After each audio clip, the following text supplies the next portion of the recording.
तो next question हमारा 7.5 जो है, एक conducting filament carries current I from point A 00 A to point B 00 B so that at point P XY0 magnetic field intensity H is equal to I by 4 pi root under x square plus y square into B by root under x square plus y square plus b square minus A by root under x square plus y square plus a square unit vector A phi.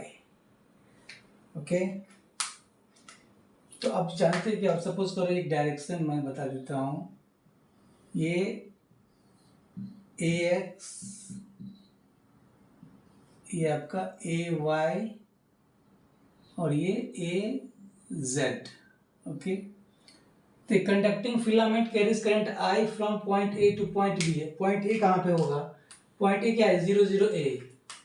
तो इसमें XY0 है, मतलब ये point ये हो गया. Suppose करो ये पॉइंट A है, इसका कोऑर्डिनेट क्या हो जाएगा? 00 A two point B O00 B है ना. तो ये भी क्या होगा? इसी एक्सिस पे होगा. ये हो गया आपका पॉइंट B, इसका कोऑर्डिनेट 00 B. ये आपका एक फिलामेंट है ना, वायर है. इसमें जो करंट फ्लो हो रहा है क्या है? आपका I है. ओके, आपसे पूछ रहा है so that at point P magnetic field intensity. अब P कहाँ पे होगा? XY0. ये आपका ओरिजिन है, ये X चला X मीटर, फिर ये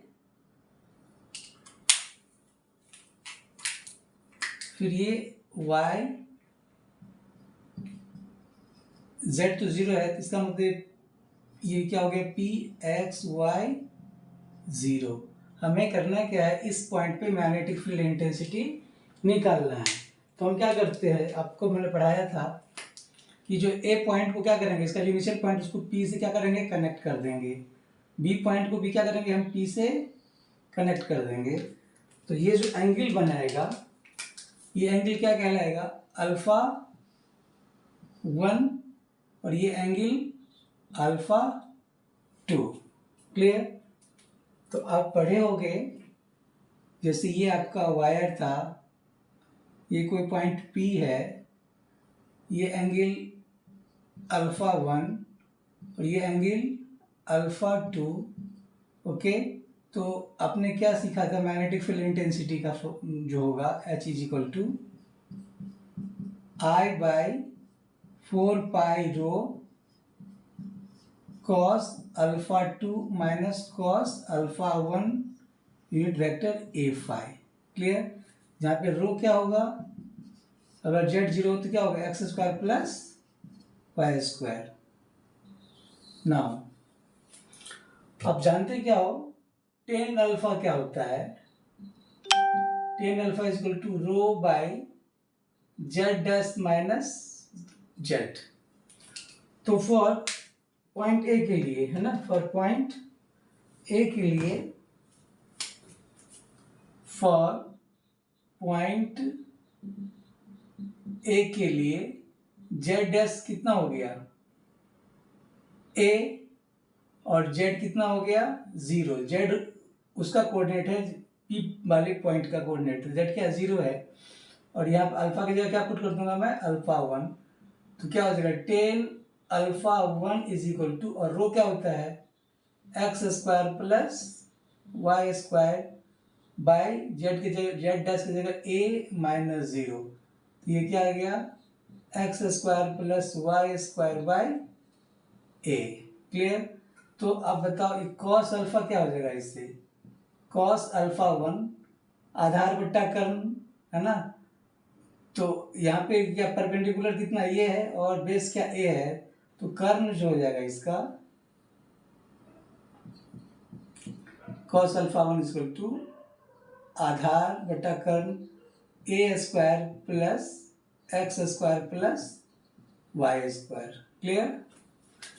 ये जो है ना, इसका ये क्या आपका परपेंडिकुलर बाय बेस, ये आपने पढ़ा होगा. तो इसका स्क्वायर रूट, दोनों स्क्वायर क्या करेंगे हम? परपेंडिकुलर का स्क्वायर प्लस बेस का स्क्वायर, तो हमें ये आ जाएगा. सिमिलरली फॉर पॉइंट बी के लिए जेड डैश इक्वल टू क्या हो जाएगा, इस पॉइंट बी के लिए जेड डैश बी हो गया। ओके, जेड तो 0 ही रहेगा, है ना। तो अल्फा की जगह मैं क्या पुट कर दूंगा, अल्फा 2, तो क्या हो जाएगा 10 alpha 2 is equal to root under X square plus Y square by B, है ना, बी माइनस 0। क्लियर। तो अब बताओ, मतलब ये क्या हो गया आपका X square plus Y square by B. तो इससे आप कॉस अल्फा 2 जो निकालोगे वो क्या आ जाएगा, B by X square plus Y square plus B square, है ना। ये जो टर्म है आपका ये x था और ये y था, इस दोनों को जो मिला दोगे तो ये क्या हो गया आपका रो, है ना। तो अब बताइए फॉर्मूला क्या होता है मैग्नेटिक फील्ड इंटेंसिटी का, H is equal to I by 4 pi rho cos alpha 2 minus cos alpha 1।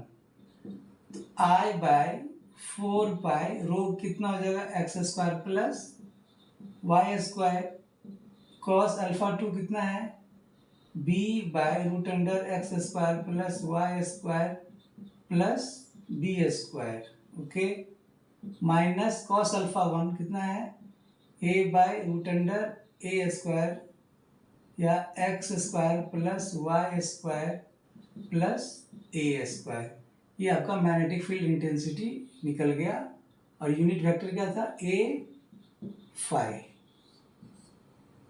A phi. Clear ना। तो आशा करता है आपको समझ में आया होगा, है ना। इस क्वेश्चन में यही था ना कि एक फिल्म करंट कैरिंग वायर है जो जेड एक्सिस पे है, उसका इनिशियल पॉइंट ए है और फाइनल पॉइंट बी है, और हमें करना क्या है, इसके कारण पी पॉइंट पे हमें क्या करना था, मैग्नेटिक फील्ड निकालना था। क्लियर ना। तो इसका मैग्नेटिक फील्ड ये आया जो कि हमें प्रूफ करना था। Thank you.